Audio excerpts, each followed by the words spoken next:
Today, we're going to be talking about the chronic homelessness crisis in America and Lafayette. And I'm going to start out by telling a story published in Project Home America. It's about a man named Lonnie, a 58-year-old man who lost his wife Debbie very suddenly. And because her death was so sudden, he could not properly deal with his grief and emotions surrounding it. He decided to move to Hot Springs for a fresh start. Unfortunately, he fell into alcoholism and became homeless. He lived in his truck for about a year before he decided that he needed to change his life around. He went to a homeless shelter that helped him to get sober, and then he rebuilt his life. He now works with Project Home America to raise awareness about homelessness and educate people. Unfortunately, not everybody is as lucky as Lonnie was. In a single night in 2019, 96,141 individuals were chronically homeless, either sheltered or unsheltered, so they either had a place to stay or they did not, or were living in a place that was inhabitable for humans. And in Indiana alone, there were 366 chronically homeless individuals. Although today homelessness has been decreasing over the past few years, it's still extremely prevalent in America.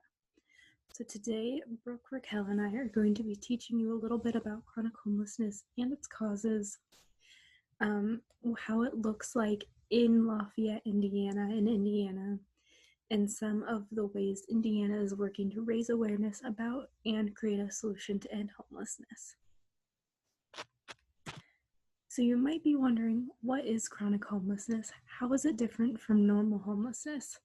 According to the National Alliance to End Homelessness, chronic homelessness is defined as an individual or a head of a household with a disabling condition who has either been homeless for a year or longer or has experienced homelessness 4 more times in 3 years. And it's important to note that once someone has become homeless, no matter what originally caused them to become homeless, it's extremely difficult for them to get back into housing. What are some of the reasons for this? Well, most people experiencing chronic homelessness, as I stated before, have a form of a disabling condition. This can be really anything ranging from a substance use disorder to a physical disability, or most commonly, a mental illness. And the most common mental illness found in chronically homeless individuals is schizophrenia. According to an article in a book called Health, Homelessness, and Human Needs, this is because if a person has schizophrenia and it's left untreated, they may begin to have difficulty coping with their surroundings or the people around them.